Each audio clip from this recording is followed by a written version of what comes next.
नमस्कार दोस्तों, welcome to 10x trader. मैं हूं राजेश कुमार और आज की इस वीडियो में बात करेंगे कि आईडीएफसी फर्स्ट बैंक का जो क्वार्टर 4 का रिजल्ट है वो कैसा हम एक्सपेक्ट कर सकते हैं। देखिए, हम सबको ऑलरेडी पता है और अगर आपने कॉल को सुना है तो आपको पता होगा कि क्वार्टर 4 का जो रिजल्ट होने वाला है उसमें जो भी प्रोविजंस थे वो पीक आउट करने वाले हैं। यानी मैक्सिमम प्रोविजन जो है वो क्वार्टर 4 में बनेगा, उसके बाद प्रोविजंस कमते जाएंगे और धीरे धीरे अगले 6 महीने में वो प्रोविजंस पूरा जीरो हो जाएंगे और कंपनी उसके बाद काफ़ी अच्छा खासा प्रॉफिट दिखाएगी। ऐसा बी वैद्यनाथन जी का कहना है, जो कि कंपनी के सीईओ है। अब यहाँ पे रिजल्ट कैसा निकल के आता है, प्रॉफिट कितना होता है, प्रोविजंस कितना होता है, वो तो हमको शाम को पता चलने वाला है, क्योंकि जो रिजल्ट है वो शाम तक ही निकल के आएगा।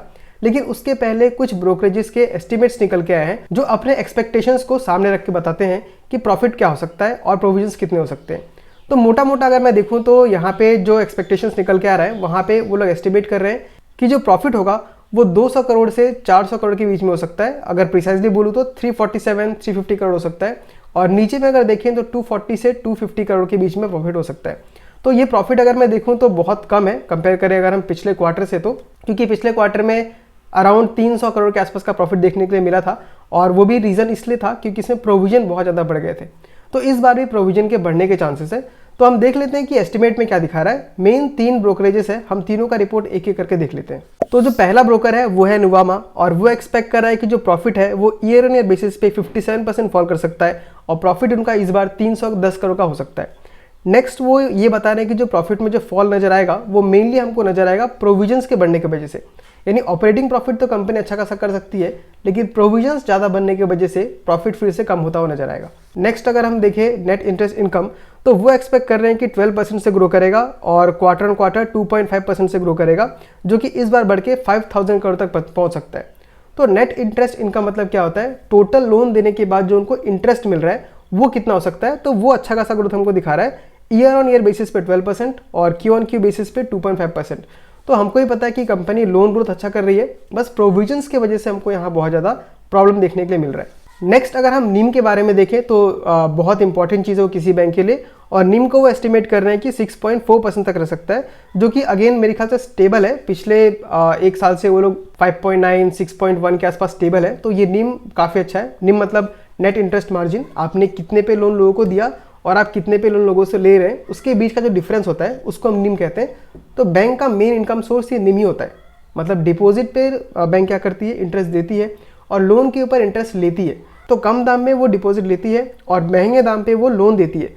उन दोनों के बीच का जो गैप होता है उसी को हम कहते हैं नेट इंटरेस्ट मार्जिन। और प्रोविजंस अगर देखें तो कंपनी ये मान के चल रही है कि इस बार 1520 करोड़ का प्रोविजन हो सकता है, जो कि ईयर ऑन ईयर बेसिस पे 110% ग्रो कर सकता है। ऑफ कोर्स प्रोविजन ज़्यादा होगा तो पिछले साल से बहुत ज़्यादा ही हमको नजर आएगा और वो इनके एस्टिमेट के अराउंड 110% हो सकता है। नेक्स्ट अगर हम लोन बुक का ग्रोथ देखें कि लोन बुक कितने परसेंटेज से ग्रो करेगा, तो उनका एस्टिमेट है कि ईयर ऑन ईयर बेसिस पे 20% से ग्रो करेगा और क्यू ऑन क्यू बेसिस पे 4.7% से ग्रो करेगा।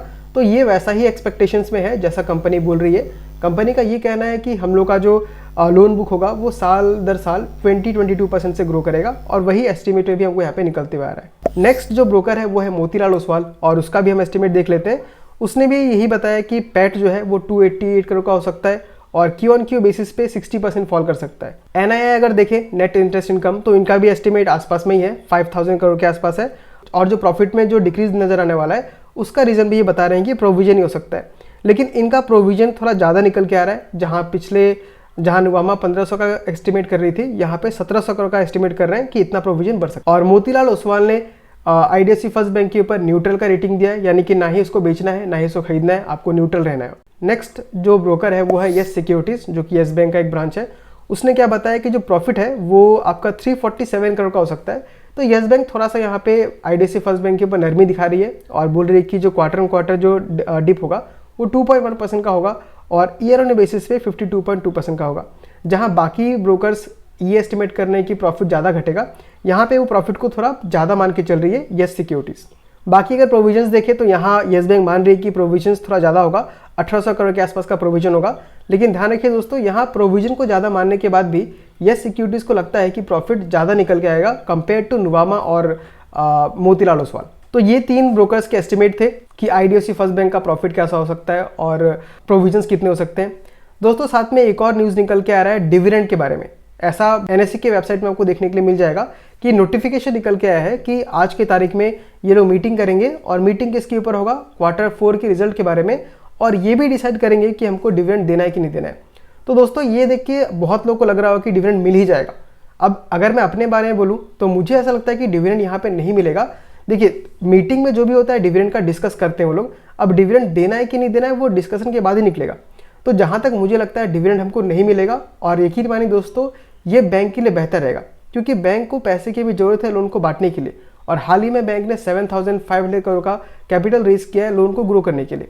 अब अगर वही पैसे को वो प्रोविजन में ना देके डिविडेंड देने लग जाएगी तो ये एक कंपनी की तरफ से बहुत ही खराब डिसीजन होगा।